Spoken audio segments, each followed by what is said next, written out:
Best varicose veins చికిత్సనే పొందండి. నొప్పి లేని చికిత్స కోసం సంప్రదించండి ఎబిస్ హాస్పిటల్. నమస్తే రమగారు. నమస్తే జయ. రమగారు, పరువు హత్యలండి అడపాదడప అప్పుడప్పుడు వింటున్నాం. నిజం చెప్పాలంటే చాలా తక్కువగా వింటున్నాం. వినటం కూడా ఎట్లా జరుగుతుందంటే, ఎక్కడైనా జరిగిందని వినగానే వెంటనే ఒక 4-5 వినేస్తాం. ప్రచారం వల్ల అదే అలాంటి సంఘటనలు ఎందుకో రమ్మగారు. యాక్సిడెంట్స్ కూడా చూడండి, ఒకసారి ఒక బస్సు యాక్సిడెంట్ అయింది అనుకోండి, వెంటనే ఒక 2-3 రోజులు ఎక్కువగా వింటాం. ట్రైన్ అయితే ట్రైన్, అట్లా ఏ చెడుని మనం ప్రచారంగా వింటుంటామో అది ఎక్కువ జరుగుతూ ఉంటాయి ఒక 4-5 రోజులు. అవును కదా. కానీ ఈ మధ్య కాలంలో అయితే నిజం చెప్పాలంటే పరువు హత్యలు చాలా తగ్గిపోయినాయి. కాలం మారిపోయింది, అది సంతోషం. అయితే పూర్వకాలం కూడా ఇలాంటివి ఉండేవా? అసలు పరువు హత్య అనే ఇష్యూ ఉండేదా? ఎందుకంటే అప్పుడు మ్యారేజెస్ కూడా ఎక్కువ కదా. అవును. ఇప్పుడు మన కథల్లో నాకు అప్పుడప్పుడు పర్సనల్ గా గుర్తొచ్చిన పిల్లలు ఎక్కువ పెళ్లిళ్ళు ఎక్కువ. సో ఇలాంటి పరువు హత్యలు ఇలాంటి ఇష్యూస్ ఉండేవా? బయటకు వచ్చేవా? ఉండేవి. కొన్నిటికి ప్రచారం లభించేది, కొన్నిటికి లభించేది కాదు జయ. మేము స్కూల్లో ఉన్నప్పుడు, స్కూల్ అంటే 80s అనుకో, ఎర్లీ 80sలో బందర్లోనే ఒక విచిత్రమైన ఘటన. 2 వేరు జాతులు అమ్మాయి అబ్బాయి వెళ్ళిపోయారు. నాకు ఇంక ఏ వివరాలు తెలీదు, ఇవే జ్ఞాపకం నాకు. అమ్మాయి అబ్బాయి వెళ్ళిపోతే అమ్మాయి పేరెంట్స్ ఆ అబ్బాయి వాళ్ళ ఇంట్లో ఆడవాళ్ళకి చెవులు కోసేశారు జయ. అయ్యో. అబ్బాయి వెళ్ళిపోయాడు. వీళ్ళేం చేస్తారు? వెళ్ళిపోయిన వాడిని పట్టుకోవాలా, వాడిని ఎప్పుడో పట్టుకుని ఉంటుంటారు. తర్వాత అతన్ని ఏం చేశారో నాకు తెలీదు. కానీ మేము స్కూల్లో ఉన్నప్పుడు మాత్రం, ఇది నేను బాగా 10th క్లాస్ పిల్లని కాదు, పెద్దదాన్ని కాదు, చిన్నపిల్ల, కొంచెం చిన్నపిల్లనే, 6th 7th క్లాసుల్లోనే అలా జరిగింది. అమ్మాయి అబ్బాయి వెళ్ళిపోయారు, ఎక్కడ వాళ్ళు. అతను బహుశా వేరే కులమో చిన్న కులమో ఏదో, అమ్మాయి తాలూకు వాళ్ళు చాలా మంచి గ్రాండియర్ ఇవి ఉన్నవాళ్ళు. పిల్లల్ని వదిలిపెట్టి ఆ పేరెంట్స్ని, ఆ ఇంట్లో ఆడవాళ్ళ చెవులు కోసేసిన ఘటన అప్పుడు చాలా హడావిడిగా ఉండేది ఊరంతా. తర్వాత ఎప్పుడో చల్లబడిపోయింది. కానీ అట్లా జరిగేవి.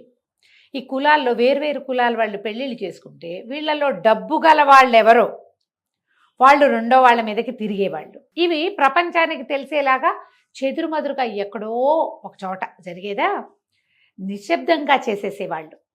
పిల్లల్ని చంపేసేవాళ్ళు, ఆడపిల్లల్ని. వీళ్ళ ఇళ్లలోనే, వీళ్ళ వల్ల, ఆడపిల్ల వల్ల తమ పరువు పోతుందని పిల్లల్ని వదిలేయటము, చంపేయటము, పరమ నిశ్శబ్దంగా. అప్పుడు పోలీసులు ఇంత వ్యవహారాలు అవి ఉండేవి కాదు కదా. అసలు గుట్టు చప్పుడు కాకుండా చేసేసేవాళ్ళు. ఆ భయానికి ఆడపిల్లలు లొంగుండేవాళ్ళు. ఇప్పుడు ఒక మన జాతుల్లో, మన తెలుగు రాష్ట్రాల్లోనే కాదయ్య, ఇది మొత్తం ఇండియాలో అన్ని భాగాల్లోనూ ఈ కుల మతాల వ్యత్యాసము, హెచ్చుతగ్గులు, ఆర్థిక బలము, అంగబలము ఉన్న వాళ్ళ ఐడియాలజీ వేరేగా ఉండేది. ఇదే కాకుండా అసలు డబ్బుకి వ్యవహారం ఏమీ లేకుండా కూడా చిన్న మామూలు కుటుంబాల్లో కూడా నలుగురిలో మాట పోయిందని పిల్లల్ని చంపేసేవాళ్ళు. లేకపోతే తమ పిల్లల నుంచి అవతల రెండో వాళ్ళని చంపేయటం మనం అదేగా చూసాం. అవునవును. తమ కూతుళ్ళని ఏం చేయరు, మగ పిల్లల్ని చేస్తారు వీళ్ళ డబ్బులతోటి. అవును. ఇప్పుడు ఒకటి చంపేసావు అనుకో, పోని ఏదో చేసావు, ఆ అబ్బాయితోటి తిరిగిన నీ కూతురు అతనితో కాపురం చేసింది, అతనితో సంతానం కన్నది, అసలు దాన్ని తీయగలవా? ఏమిటి నువ్వు చేసింది? ఆ కాపురం చేసిన కుర్రవాడిని చంపుతావు. ఈ కళంకము అని నువ్వు భావిస్తూ ఉంటే, ఒకళ్ళదేమీ కళంకం కాదు అని భావిస్తుంటే, ఆ కళంకిత అయిన కన్యాకుమారి మన దగ్గరే ఉంటుంది, అమ్మాయి మన దగ్గరే. అమ్మాయి జీవించి ఉండగా ఈ రెండో వాడిని చంపేయటం వల్ల ప్రయోజనం ఏ రకంగా వీళ్ళకి లభిస్తుందో మనకి ఎప్పటికీ అర్థం కాదు. నలుగురు అంట మెచ్చుకుంటారు, ఆహాహా నీ కూతురు జోలికి వచ్చిన వాడిని చంపేసి. కూతురు జోలికి వచ్చినప్పుడే చంపేస్తే ఓ రకం, అలా కాదు పిల్ల కాపరాలు కూడా చేసినాక, వాళ్ళ ఇంటికి వెళ్ళి ఉన్నాక. ఇప్పుడు పబ్లిక్ డొమైన్లలో పెట్టడం ఎక్కువైపోయింది కదా. ప్రపంచం అంతా తెలియజేసేస్తారు, పోలీస్ స్టేషన్లకు వెళ్ళిపోతారు, ఫేస్బుక్లో పెట్టేస్తారు, ఫోటోలు తీసుకుంటారు గందరగోళంగా. అందరి ఇళ్లలోనూ మన వాళ్ళ ఫోటోలు ఉంటాయి. ఇప్పుడు నువ్వు చంపేస్తే ఏమిటి, మీనింగ్లెస్ కదా. నీ జీవితం వృధా, వాళ్ళ జీవితం వృధా, అవతల వాళ్ళ కుటుంబం ఇది. నువ్వు సాధించిన ప్రయోజనం ఏదైనా ఉందా? ఇదివరకట్లాగా మీసాలు మెలేసి రాచపీనగా ఒంటరిగా పోదు ఇలాంటి మాటలు చెప్పుకోవడానికి, సామెతలు ఉన్నాయని అవి చెప్పుకోవడానికి ఇప్పుడు అవకాశం లేదు. కాలం అది అసలు కానే కాదు కదా. కానీ ఇప్పటికీ కూడా మనం నార్త్ ఇండియాలో కూడా అప్పుడప్పుడు పేపర్లలో చూస్తూ ఉంటాం ఈ పరువు హత్యలు, ప్రేమ కోసం హత్యలు. ఎప్పుడో చదివిన కథ జయ. కళ్యాణ సుందరి జగన్నాథ్ అని ఒక రైటరు, చాలా పెద్దవారు. నాకు గుర్తుండి 2000 దశకంలో మొదట్లోనే వారు స్వర్గస్థులు అయి ఉంటారు కళ్యాణ సుందరి గారు. అలరాస పుట్టిళ్ళు పేరుతోటి ఒక బుక్ ప్రింట్ చేశారు. ఆవిడ కథలు అక్కడక్కడ చదివాము. ఆ అలరాస పుట్టిళ్ళు మళ్ళీ మొన్న నేను బుక్ ఫెయిర్లో కొనుక్కున్నాను. ఆ పుస్తకం నా దగ్గర ఉండాలి, మిస్ అయిపోయిందని. అందులో ఒక కథ చాలా నచ్చుతుంది. నచ్చటం అంటే గుర్తొస్తూ ఉంటుంది అన్నమాట. కథ ఇష్టం అని కాదు, అది ఆవిడ కథ రాసే విధానం బాగుంటుంది. ఒక పల్లెటూరుని, ఒక రకరకాల విషయాల్ని టచ్ చేస్తూ తీసుకెళ్తారు. అందులో ఆవిడ అలరాస పుట్టిళ్ళు కథే ఇది. ఒక రాజుగారి అమ్మాయి, ఒక రాజుల కుటుంబం. ముందు 4-5 అన్నదమ్ములు, ఒక ఆడపిల్ల పుట్టాక తల్లి గతిస్తే తండ్రి ఇంకో వివాహం చేసుకున్నారు. అప్పుడు జరిగేదేగా. తర్వాత చెల్లెళ్ళు కూడా ఉన్నారు. ఓకే. ఈ మొదట చెల్లెలు అమ్మాయి గురించిన కథ రాస్తారనమాట. ఇది ఎవరు ఎలా రాస్తారు ఆ స్టోరీ? ఎవరికైనా పుస్తకం దొరికితే అలరాస పుట్టిళ్ళు పేరుతోటి కళ్యాణ సుందరి జగన్నాథ్ గారు రాసిన ఈ పుస్తకం కొనుక్కోండి. ఈ బుక్ ఇలాంటి కథలు, తెలుగు కథలు చదవాలన్న ఆసక్తి ఉన్న ప్రతి వారి దగ్గర ఉండవలసిన పుస్తకం అది. తప్పకుండా ఉండవలసిన కథలు కూడా. 62లో రాయబడింది జయ ఈ కథ. మీరు బుక్ తెచ్చినట్లున్నారు, ఒకసారి చూపిస్తారా మనం ప్రేక్షకులకి? కొత్తగా కొన్నాను కదా. అవునవును. అలరాస పుట్టిల్లు అంటే ఏంటి రమ్మగారు? అలరాస అంటే ఏంటి? అలా రాజుగారి లోగిళ్ళు అని. రాస అంటే అలరాస అంటే ఆనాటి రాజులు అని. ఇదే పుస్తకం. ఇది పాత బుక్ ఉండేది నా దగ్గర. ఎప్పుడో నేను 2005లోనో 2007లోనో కొనుక్కున్నా ఒక పుస్తకం. అప్పుడు కూడా బుక్ ఫెయిర్లోనే. ఎవరెవరికో వాళ్ళకి వీళ్ళకి పుస్తకాలు ఇచ్చేస్తూ ఉంటాను. కొన్ని అలా వెళ్ళిపోయినాయి. నేను ఎప్పటి నుంచో ఈ పుస్తకం మళ్ళీ కొనుక్కుని పెట్టుకోవాలి అని అనుకుంటున్నా. ఇదొకటి పుల్లంపేట జరీచీర శ్రీపాద సుబ్రహ్మణ్య శాస్త్రి గారిది. అది లాస్ట్ ఇయర్ కొన్నా. దీంతో పాటుగా 12 బోయ కొట్టములు అనేటువంటి అదొక పుస్తకం. అవి కొన్ని ప్రత్యేకంగా ఉంచుకోవాలి, అప్పుడప్పుడు చదవడానికి బాగుంటాయి. ఇట్లు మీ విధేయుడు చెప్పాయి కదా నేను, వమిటిపాటి రామ్ గోపాలం గారిది.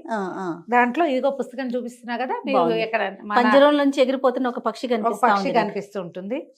అసలు ఈ ఫోటోనే, ఈ పిక్చరే అంటే చూడు, ఇది ఇలా రాజుగారి ఇంట్లో స్తంభం ప్యాచులు పడింది చూసావా? అదే అదే అదే అంటే స్థితి దిగజారిపోయింది. అదే ఈ పర్టికులర్ కథే. ఈ పరువు హత్యల నేపథ్యం ఎప్పుడైనా మాట్లాడినప్పుడు అది చెప్పాలనుకున్నా, అనుకోకుండా ఈ పుస్తకం చేత్తో పుచ్చుకొచ్చాను. ఇదే సబ్జెక్ట్ వచ్చింది. ఒక ఆయన సుబ్బారాయుడు, ఆయన అంత్యదశ, ఆయనకు ఆరోగ్యం బాగుండలేదు, ఇవాళ రేపో అయిపోయేలాగా ఉన్నారని కబురు వచ్చి కొంతమంది ఆయన తమ్ముళ్ళు చెల్లెళ్ళు, వాళ్ళ ఇంట్లో పెరిగిన చుట్టాల పిల్లలు అందరూ ఒక్కొక్కళ్ళు వస్తూ ఉంటారు. ఆ వచ్చే వాళ్ళల్లో బాగా పెద్దదైన 50 సంవత్సరాలు దాటిన అక్కమ్మ అనే ఆవిడ వస్తుంది. ఆవిడ వచ్చాక చూస్తే మొత్తం బిల్డింగ్ అంతా పాతబడిపోయి అక్కడక్కడ రాళ్ళు లేచిపోయి, వాళ్ళ దీన స్థితి ఏంటి, పూర్వపు గ్రాండియరు ఇవాళ కోల్పోయింది. అది ఒక 2 పేజీల్లో రాస్తారు జయ. మనం ఎన్ని దివాణాలు, ఎన్ని ఇళ్ళు, ఎన్ని రాచకుటుంబాలు, ఎంతమంది పెద్ద పెద్ద వాళ్ళ కుటుంబాలు ఇప్పుడు తరిగిపోయిన సంపద కలిగినవి జ్ఞాపకం వస్తాయి. మన కజిన్స్లో, మన చుట్టాల్లో, మన తాతలు మామలు జ్ఞాపకం వస్తారు అది చదువుతుంటే. పల్లెటూళ్ళల్లో పాతగా అయిపోయిన ఇల్లు, ఫ్యామిలీ అంతా బయటికి వెళ్ళిపోతారు.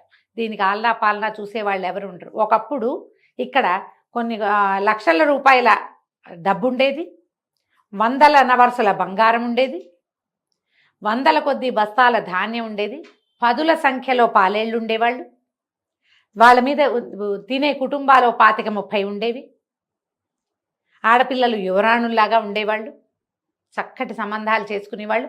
బయట నుంచి యువరాణులు ఎంతమందో ఈ ఇంటి కోడళ్ళుగా వచ్చుంటారు.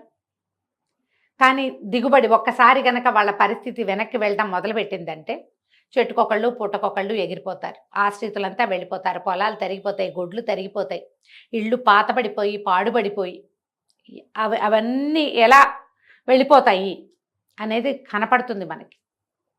నాకు అది చదువుతూ ఉంటే ఒక కడుపులో మెలిపెట్టినట్టు ఉంటుంది జయ. దాన్ని చూసి రాసిన వారి మానసిక స్థితి ఆలోచించి అసలు. అవునండి, అది స్పష్టంగా తెలిసి దాన్ని అనుభవించి రాయగలిగిన వాళ్ళు, అనుభవించిన వాళ్ళ మానసిక స్థితి అసలు చెప్పలేం కదా, వర్ణనాతీతంగా ఉంటుంది. చాలా బాగా రాస్తారు. ఎంత హాయి అయిన భాష, ఎంత చక్కటి మాటలు రాస్తారో, పదాలు ఎంత బాగుంటాయో. అయితే ఆవిడ వచ్చేసరికల్లా వాళ్ళ అన్నయ్య, ఆ అక్కమ్మ అనే ఆవిడ ఆ ఇంటి ఆశ్రితుల కుటుంబంలో పిల్ల. ఆయన్ని పలకరిస్తుంది. ఆయన సత్యవతి వచ్చిందా అని అడిగి సత్యవతి అంటాడు, ఇవి చేయి పట్టుకోగానే. కానీ నువ్వా అక్కమ్మ అంటాడు, గుర్తుపడతాడు. సత్యవతి రాలేదా అని అడుగుతూ ఉంటాడు. ఈవిడ బయటకు వచ్చి ఇక ఒక పని మనిషి ఎవరో ఉంటుంది, ఒక పని ఆవిడ, సహాయం చేసే ఆవిడ వచ్చి యువతలకు వచ్చి కూర్చుంటారు. వదిన గారు కూడా బాగా ఇదిగానే ఉంటుంది. చిన్నన్నయ్య వస్తాడు, వాళ్ళు వస్తారు, వీళ్ళు వస్తారు, మాట్లాడుకుంటారు. అందరూ సుమారైన స్థితిలోనే ఉన్నారు. వాళ్ళలో ఘనతగా ఉన్న వాళ్ళు ఎవరు లేరు. ఈవిడ సామాన్యంగానే ఉంటుంది. వీళ్ళ సంపద అంతా ఎలాంటి సంపద, ఎంత గొప్ప మనిషి, ఈయన ఎంత మెత్తని గుండె, ఎంత గొప్పవాడు, అవి మాట్లాడుకుంటారు. ఆ అమ్మాయి చెప్తుంది, ఆ చంద్రాయి అంటారు, ఆ దాసి ఆవిడ అవి ఇవి మాట్లాడుతుంది. సత్యవతమ్మ పెళ్లితోటే వీళ్ళ స్థితి అంతా పాడైపోయింది అని చెప్పుకుంటారు. ఆ సత్యవతి గుర్తొస్తుంది అక్కమ్మ గారికి. ఆ సత్యవతి సుబ్బారాయుడు గారి చెల్లెలు. ఓహో. ఆ అమ్మాయి పుట్టినప్పుడు తల్లి పోతే ఈ అక్కమ్మ గారి తల్లి ఆ పిల్లకు కూడా పాలిచ్చింది.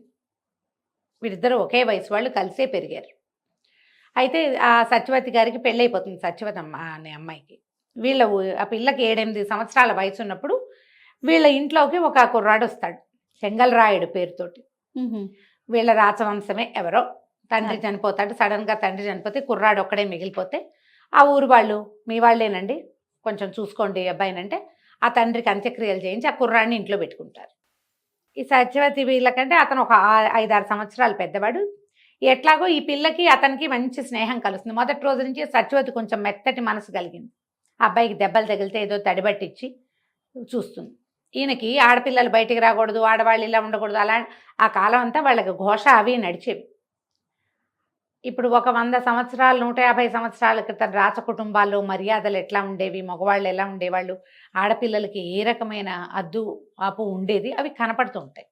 ఈ చెంగల్రాయుడు ఈ పిల్ల కోసం పువ్వులు తెస్తాడు. ఎక్కడో చిలక పిల్ల కనపడితే ఆ చిలకను తెచ్చి ఈ పిల్లకి అప్పచెప్తాడు. చిలకను పెంచుతుంది. వీళ్ళిద్దరికీ స్నేహం కలుస్తోందని వదిన గారు గుర్తించి అన్నగారికి అప్పచెప్తుంది. ఆ కుర్రాడితో అమ్మాయి స్నేహం చేస్తోంది అని. వీళ్ళిద్దరూ మనసు ఇచ్చి పుచ్చుకుంటారు, కలిసి జీవించాలనుకుంటారు. అప్పటికే 14-16 ఏళ్ళు ఉంటాయి అమ్మాయికి, అంతకంటే వయసు ఉండదు. అదే అతను 23-24 ఏళ్ళ వాడు అయి ఉంటాడు. ఆయన ఏ వాక్యాలు చెప్పకుండా ఆ అబ్బాయి వెళ్ళిపోయాడని రాస్తారు జయ. ఎంత జరిగి ఉంటుందో గ్రంథం బయటికి రాదు. అతను ఉత్తరీయంతో కళ్ళద్దుకుంటూ వాళ్ళ ఇల్లు దాటి వెళ్ళిపోతాడు. ఆ అబ్బాయి వెనకాల పరిగెత్తుకుంటూ వెళ్తుంది అమ్మాయి. సింపుల్ వాక్యాలతో రాస్తారు. ఒక అద్భుతమైన రొమాంటిక్ దాన్ని, అంటే ఏమంటారు, అపారమైన ప్రేమ కలిగిన ఒక జంట గురించి చిన్న వాక్యాలతోటి ఏం జరిగింది రాయకుండా రాస్తారు. నాకు ఆ గోప్యత చాలా ఇష్టం కళ్యాణ్ సుందర్ గారి దగ్గర. అదే ఆవిడ ప్రతిభ. ఎక్కువ హడావిడి చెయ్యరు, కానీ అక్కడ ఏం జరిగిందో మన బుద్ధికి, మన మనసుకి, మన ఊహకి వదిలేసి రాస్తారు. వెనకాల పరిగెట్టి వెళ్తుంది. తర్వాత వీళ్ళు పిల్ల కోసం వెతుక్కుంటారు. ఎక్కడో కనపడుతుంది. ఆ అమ్మాయి చేతిలో ఒక ఉత్తరీయం, తడిసిపోయిన ఉత్తరీయం ఉంటుంది. అది చెంగల్రాయుడిది. ఈ అక్కమ్మే చూసి ఉత్తరీయం దాచేసి పిల్లని తీసుకొచ్చేస్తుంది వెనక్కి. వీళ్ళిద్దరూ ఒక పెద్ద జంట పాదాలు, చిన్న జంట పాదాలు నడిచినట్టు కూడా కనపడితే పాదాలు కూడా ఈ అక్కమ్మే తుడి చేస్తుంది. అతని వెనకాల ఈ అమ్మాయి వెళ్ళింది అని ఎవరికీ తెలియనివ్వదు. కానీ ఊళ్ళో కాస్తా కుస్తా చెప్పుకుంటారు. ఈ లోపల ఈ పిల్లకి పెళ్లి చేస్తారు. పెళ్లి సంబంధం కుదిర్చేస్తారు. పాపం అతను ఎవరో వాళ్ళ బాబాయ్ని పిలిచి అడిగించాలని కూడా అనుకుంటాడు, పిల్లని అడిగించాలని. మళ్ళీ వీళ్ళు ప్రేమలో ముందుకెళ్ళిపోయినట్టుగా చూపించారు మనకి. మా బాబాయ్ని పిలుస్తాను నిన్ను అడగడానికి అని చెప్తాడు. ఆ బాబాయ్ రాడు, చెంగల్రాయుడే వెళ్ళిపోతాడు. ఈ పిల్ల పెళ్లి చేస్తారు. 2 వారాలు కూడా కాలేదు, ఒకరోజు రాత్రి పరిగెత్తుకుంటూ వచ్చేస్తుంది ఇంటికి. కేకలేస్తాడు అన్నయ్య. దేమిటి అని ఇంటిల్లి పాది ఆశ్చర్యపోతారు. అందరూ కేకలేస్తారు. పరువు గల ఇల్లు పరువు తీయద్దంటారు. ఆ పిల్లకి అతనితో కాపురం చేయటమే ఇష్టం. ఏమీ చెప్పరు, ఇన్నే వాక్యాలు చెప్తారు. వచ్చేస్తుంది. మారుటి తల్లి 2వ పెళ్లి చేసుకున్నారు కదా తండ్రి, ఆవిడ ఎక్కడా చూడలేదు, ఆడాళ్ళకి ఇష్టాలు ఏమిటి, చచ్చినట్టు పడి ఉండాలి కానీ అంటారు. వదినలు అందరూ విసుక్కుంటారు. ఈ అమ్మాయికి ఒక చిలకని తెచ్చాడుగా, ఆ చిలక మాట్లాడుతూ ఉంటుంది. అప్పుడప్పుడు ఈ అమ్మాయిని చూడంగానే పాట పాడుతుంది చిలక, అలరాసు పుట్టిల్లు అని. తీసుకెళ్ళి దింపుతారు. మళ్ళీ వచ్చేస్తుంది. 2 సార్లు 3 సార్లు వచ్చేస్తుంది. ఒకనాటి రాత్రి వేళ చెల్లెలు వచ్చేస్తుంది. అయితే ఈయన అప్పటికప్పుడు కేకలేసి దింపడానికి తీసుకుపోతాడు. వదినంటుంది, ఇప్పుడు వద్దండి చీకటి వేళ, రేపు పొద్దున్న దింపుతానంటే, కాదు ఇది వచ్చేసినట్టు వాళ్ళకి తెలియకూడదని చెల్లెల్ని వెంబడి పెట్టుకుని తీసుకెళ్తాడు. తెల్లవారేసరికల్లా మీ అమ్మాయి ఎక్కడుంది, మీ ఇంటికి వచ్చిందా అని వాళ్ళ దగ్గరికి వార్త వస్తుంది. నేను వాళ్ళ వాకిట్లో దింపానంటాడు అన్నయ్య. వాకిట్లో నుంచి చెల్లెలు ఎక్కడికో వెళ్ళిపోయింది అంటారు. తోటలు దొడ్లు అవి నూతులు గాలించారు, ఎక్కడా ఆమె శవం దొరకలేదు. అమ్మాయే మాయమైపోయిందని చెప్పుకుంటారు. ఈ లోపల ఈ అక్కమ్మ మరిది రంగూన్లో చెంగల్రాయుడు కనపడ్డాడని వార్త తెస్తాడు. ముందే వచ్చింది వార్త. బహుశా ఈ అమ్మాయి అతనితో వెళ్ళిపోయి అలా ఏవో చెప్పుకుంటారు. ఏం చెప్పుకున్నారో ఎవరికీ తెలీదు. వీళ్ళు పరువు పోయింది అనుకుంటారు. క్రమంగా వీళ్ళ సంపద అంతా తగ్గిపోయింది. సుబ్బారాయుడు నిశ్శబ్దంగా అయిపోయాడు. చెల్లెలు కనబడడం మానేసిన తర్వాత అతను కామ్గా అయిపోయాడు. తండ్రి దిగులు పడి 3-4 నెలల్లో చాలించుకున్నాడు. ఎట్లాగోట్లా మారుటు తల్లికి పుట్టిన 3-4 చెల్లెళ్ళకి ఏదో చిన్న పొన్న సంబంధాలు చూసి చేశారు. తమ్ముళ్ళు కూడా క్రమంగా ఈ ఆస్తి అంతా తరిగిపోయింది. గొడ్లు ఒకటొకటి ఇదైపోయినాయి. ఆ రాస్తారు ఒకటి కారెద్దు, ఒక కారు దున్నపోతుంది వాళ్ళ దగ్గర. ఈయన్ని చూస్తే చాలు పగ. ఆ సుబ్బారాయుడిని చూసేసరికల్లా అది ఒప్పుకోదు. అది విచిత్రంగా ఎవ్వరికీ లొంగని ఆ దున్న చెంగల్రాయుడికి లొంగేది. అతను వెళ్ళిపోయాక ఈయన మీద పగబట్టేసింది అది. ఈయన చూస్తే చాలు రంకేయటం, కాలు దువ్వటం, మీదకి దూకేస్తానన్నట్టుగా ప్రవర్తించేది. అతను ఉండగా అతనితోటి బాగా ఉండేది. ఆయన వెళ్ళాక ఇది వింటలేదండి మాట అంటారు. ఊరుకుంటాడు. ఈయన పంపించేశాడు. ఎలా పంపించాడు అనేది ఒక్క వాక్యం రాయారు జయ. అసలు ఆవిడ ప్రతిభ ఏమిటో కానీ మనకి ఆ లోపల జరిగినది ఆ మెలిపెట్టే నొప్పి పాఠకుడికి తెలుస్తుంది. మనం ఫీల్ అవుతాం. అది అదేలేండి, వాక్యాల్లో ఉండదు. వాక్యం రాయరు. అసలు చాలా అద్భుతంగా అనిపిస్తుంది అది. నేను ఇవాళ కాదు ఎప్పుడో చదివాను కదా. అదే ఆ రోజు నుంచి నాకు ఆ లోపల అది అలా ఉందన్నమాట. ఎంత బాగా రాయగలిగారు. ఎంత అసలు చెప్పకుండా చెప్పటం. ఈ చిలకని తెచ్చారా, చిలక కూడా అలాగే ఉండిపోతుంది. తిండి తింటాం మానేసి ఏం పెట్టినా తిందు. తర్వాత ఒకరోజు ఆ చిలక కాస్త అయిపోతుంది. జరిగిపోయింది. తర్వాత ఎవరి దారిని వాళ్ళ ఇళ్లలో అన్నదమ్ములందరూ వెళ్ళిపోయారు. ఆ సుబ్బారాయుడు మాత్రం ఆ పెద్దవాడైపోయాడు. భార్య, ఆయన, పిల్లలు కూడా లెక్కలు వచ్చి ఎవరి దారిని వాళ్ళు వెళ్ళిపోయారు. అందరికీ మనవలు ఇనవలు పుట్టేశారు. ఒక్కొక్కళ్ళు చేరారు. ఈ కథ ఈవిడకు జ్ఞాపకం వస్తుంది అక్కమ్మకి. ఏమైపోయిందో సత్యవతి. కొన్నాళ్ళకి చెంగల్రాయుడికి జ్వరం వచ్చి అనారోగ్యంతో పోయాడని కబురు కూడా వచ్చింది. మరి సత్యవతి ఏమైంది భగవంతుడికి తెలుసు. కథ నడిచిపోతుంది. అందరూ చుట్టాలు చేరతారు. అమ్మ ఇంకేముంది అయ్యగారు అయిపోయారు అన్నారు. అందరూ వెళ్ళారు. వెళ్ళేసరికల్లా మళ్ళీ అక్కమ్మ మళ్ళీ ఆయన దగ్గరికి వెళ్తుంది. సత్యవతి వచ్చిందా అని అడిగాడు చేయించుకుని. వస్తుంది అన్నయ్య అనేది. ఇంకేమొస్తుంది సత్యవతి, నేనే తోసేసా గోన్లేరులోకి అని చెప్పాడు. ఆ రోజున బల్లకట్టుకి కన్నడు లేడు, బల్లకట్టు కట్టేవాడు లేడు. నేనే బల్లకట్టు వేశా. బల్లకట్టు మీద కూర్చున్న చెల్లెల్ని గోనెరేరులోకి తోసేశాడు ఆయన. పరువు తీసేసింది చెల్లెలని. నదిలోకి రమ్మగారు ఏరు వెళ్ళిపోయి ఉంటుంది. ఏ సముద్రంలో కలిసిపోయిందో ఆ చెల్లెలు. ఒక్క వాక్యంలో చెప్తారు జయ. ఈ కథ అంతా నడుస్తుందా మనకి మొదటి నుంచి. ఈ సత్యవతి ఏమైందా అనిపిస్తూ ఉంటుంది.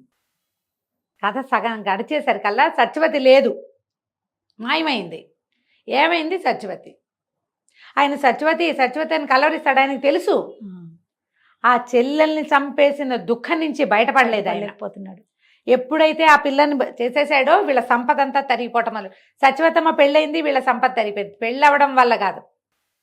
ఆ అమ్మాయి ఆ చెంగల్రాయుడి మీద మనసు పెట్టుకుని అత్తవారింట్లో కాపురం చేయటం లేదనుకుంటాడు. పరువు పోల వాళ్ళందరి ముందు దింపొచ్చానని చెప్పాడు. కానీ కాదు, ఆ గోన్లేరులోనే ఆ ఏట్లోనే చెల్లెల్ని నేనే తోసేసాను.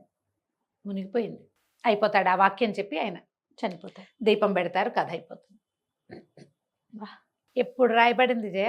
62లో. ఇలాంటివి ఎన్ని చెప్పని గాథలుండుంటాయో జయ. గారు ఆడపిల్లలకో మగపిల్లలకో మనసు వెళ్ళిన ప్రతి చోటకి బుద్ధి వెళ్ళదు. సాధారణంగా ఆపుకుంటారు. ఎప్పుడో ఒక పరిస్థితిలో బుద్ధి కూడా వెళ్తుంది. దాన్ని వీళ్ళు ఒప్పుకోరు. అసలు బ్రాహ్మణ కుటుంబాల్లో పిల్లల్ని తలలు చేసేసి తల కేశఖండనం చేయించి శిరోముండనం చేయించి ఇళ్లలో కూర్చోబెట్టడం, చంపేయటం. ఏమిటంటే వీళ్ళు ఇతర జాతులతోటి ఎక్కడా ఇన్వాల్వ్ అవ్వకుండా ఉంచడం.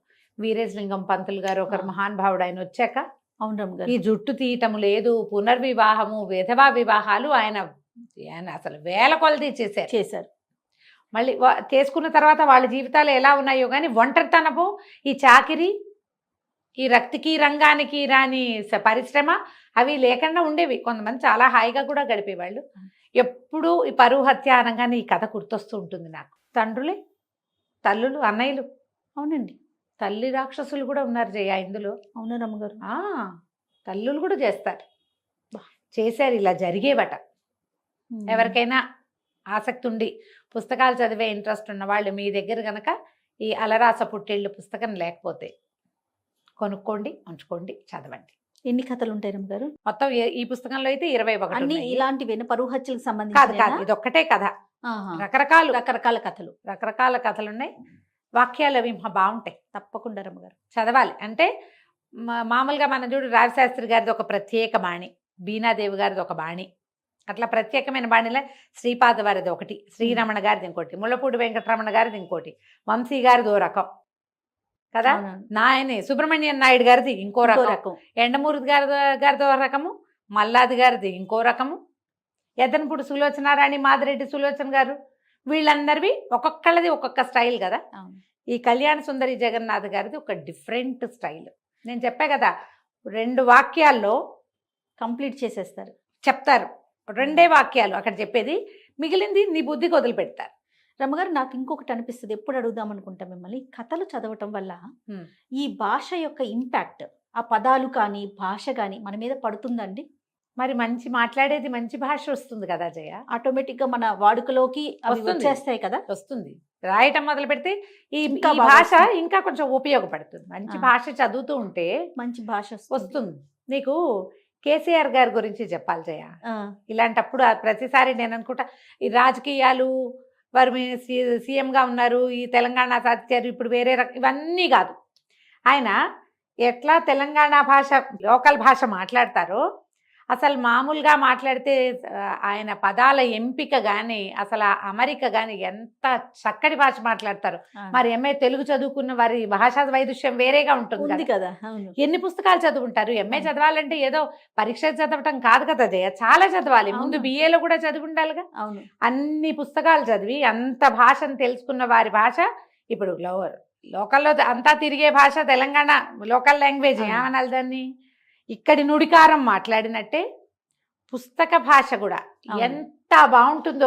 ఉర్దూ కూడా మనం వింటే ప్యూర్ ఉర్దూ మాట్లాడతారు, ప్యూర్ హిందీ మాట్లాడతారు. ఆయనకి భాష మీద అంత పట్టు ఉంటుంది, అంత పట్టు. అవునండి, నీకు పదాల ఎంపిక ఎప్పుడు బాగుంటుంది. మంచి పదాలు మాట్లాడతాం, మంచి భాష. మీరు మామూలు రోజువారీ భాష, పంచాయతీలు అలాంటి పదాలు వాడుకోవటంతో పాటు చక్కటి భాష కూడా, మంచి వైదుష్యం కలిగి ఆయన తాలూకు ఆయన చదివినది భాషలో కనపడుతుంది. అవునండి, ఎప్పుడు ఉంటుంది. మరి పుస్తకాలు చదివే వాళ్ళ భాష వేరేగా ఉంటుంది.